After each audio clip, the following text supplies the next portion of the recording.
Good morning or good afternoon for where I'm at right now, wherever you are, good, whatever that is.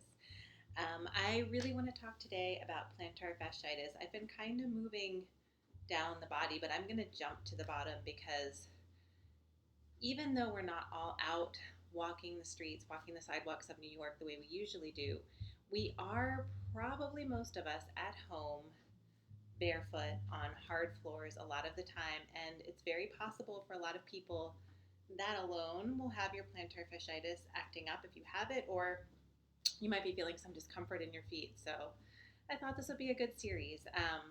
I have a few things to say about it before we start. I feel like plantar fasciitis has become this term or this diagnosis in a way that people get so alarmed about. And it is difficult, it is a pain. I have had it in different forms over many, many years through my career as a dancer. Um, I have had severe issues from it, but I also know that what it is inflammation in the fascia, and we have that all over our bodies in different ways at different times.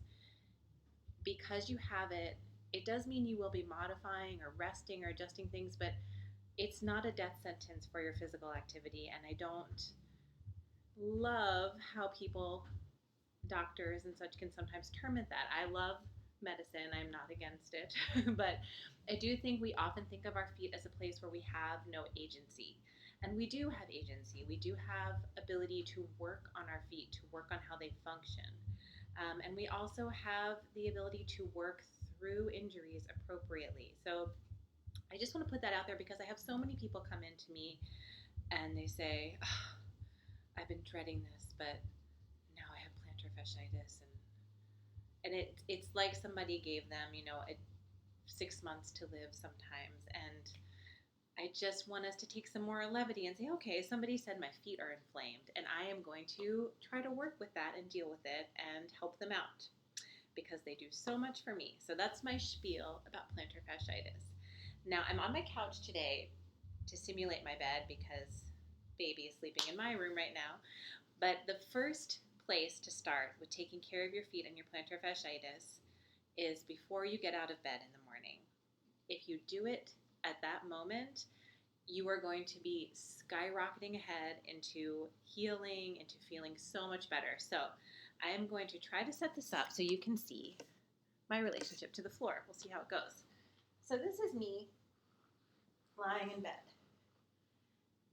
I wake up. First thing I'm going to do, sit up. I'm going to back up so you can see. And I am going to go into my gentlest forward bend. I am not going to super, super flex my feet as far as I can. I'm not going to let them be totally at ease. I'm going to do like a very light 80-degree flexion maybe. For me, that's a midway, but if for you midway is here, then that's fine. Basically, you want to have some stretch in the calf, but don't feel like you're super stretching your calves. And you're going to do your forward bend, which in the morning might be this. It might be this, different for everybody. Wherever you are first thing in the morning, you're just going to bend over, just feel a little bit of stretch, a little bit of opening. Again, nothing extreme. We always start in a very moderate place. And you're going to do this for a minute. So you can just count out 60 seconds in your head. You can do a little more if you want, but definitely hit that 60-second mark. The next thing you're going to do is, to get out of bed, you're going to slide your feet to the floor in an angle, and I'm not putting any weight on them. So I'm going to show you where I am. I'm on a diagonal. My bed should be higher. This is not a great view for you all. Hopefully you can visualize with me, and I'll show you. It should be really, hips up here probably. And then you're going to take, I'm hand holding the computer for this, so I'm sorry if it's shaky. You're going to take another minute without putting any weight on your feet. One, just dragging them back. And I'm going so slowly, and I'm just going to move to a 90-degree angle, no weight on my feet. I'm going to expedite this process for you, but that took me a whole minute to get my feet under my knees, okay? And if I was doing this for real. Now, I am going to slowly lean forward in my body. So here I am slowly leaning forward. I'm going to slowly transfer my weight, slowly stand up. And you can take another minute to do that process. That's probably a good amount of time. So that's where we're going to start for this. And what that's doing is overnight. So what happens with plantar fasciitis is we use our feet so much during the day, and for a lot of us who have it, their arch might either be flat or very arched, and so we're kind of stressing and pulling on that as we roll in and out over time. And when we go to sleep at night, our feet relax and everything contracts. It gets really tight and it goes to the opposite extreme from when we're standing on it and maybe collapsing a little bit. So if you do those things in the morning, it prevents you from stepping on it and jarring the fascia open, which is when you get that heel pain. That is a major indicator that you have plantar fasciitis. So that's your starting point, and hopefully that helps you a lot. That is, if you do nothing else, do that. All right, so we're still working on our feet. Next thing we're going to do is stretch our soleus muscle. This is a stretch you can do a couple of times throughout the day. So I'm going into a pretty standard calf stretch here. I'm using something to support my upper body. I've got one leg bent in front of me, knee tracking over my toes, the other leg extending behind me and heel reaching for the ground. And I'm going to make sure I'm not turning out. If anything, you can turn that foot in a tiny bit. Just try not to be turned out for this. Now, this is stretching more into the gastrocnemius, the bigger calf muscle, the one that we see on the outside. But the soleus underneath is key for how it interplays with the heel and pulls against the heel end of the plantar fascia. So what we need to do to get the soleus is in the back leg, you're going to bend your knee, but you're still going to reach your heel for the ground. And you may need to widen your stance a little bit. So my heel is lifting up off the ground, but I feel like it's reaching for the ground. Again, not turning out, knee bent. And this, you'll feel the stretch start to locate further down and deeper in your calf. And we're going to sit here for 30 seconds, switch to the other side. That feels right for me. And then I do that twice over 30 seconds each side. Then I'm going to do some ball work. So I'm trying to keep this simple prop-wise for all of my videos. I'm trying to keep just a couple things. So your pinky bounce ball is an option for this. If you have something smaller and not too hard, I really recommend, if you have the financial ability, it's like I think around $50 or so, the Melt hand and foot set for feet work and hand work, obviously. We're just going to do a couple easy peasy things. You can do, there's a lot of different ways to work, but I'm going to keep some simple ones for you. I'm going to put this down, make sure you can see me. And the first thing I'm going to do is right here in acupuncture point, kidney 1, thereabout, right, kind of like in that middle depression below the ball pad of the foot. I'm going to put the ball there, and I'm going to plant my heel, and I'm just going to roll from that point up through the ball, back and forth. So I'm moving it up and down a little bit, back and forth. And then I'm going to slowly go down underneath that depression, and I'm just going to transfer my weight back and forth. So just now, proximal, closer to my heel, below the depression there under the ball of the foot. And now I'm going to go to the end of the plantar fascia by the heel, plant my toes, step on that, rock the heel back and forth, in and out. And then I'm going to do those same compressions. And you can do a couple series of these. You can do it for a while, a little bit. Try to get, at least 30 seconds is a good rule of thumb for all of these things. But that just feels really wonderful. And another thing you can do is, I find releasing the tops of the feet is helpful. You can do it with your hands. You can also do it with a ball. It's a little tricky. Sometimes sitting down is easier. But you can roll the ball on the top of the foot a little bit. It feels really nice. And it really helps the bottom open up because they're working together and there's a lot of little muscles in there that are all affecting how your foot is functioning. So those are my next couple of things. And now we're going to do a couple exercises. Give you a little better view of my feet. So, balls go in the high chair, and we're ready. We're going to start with doming.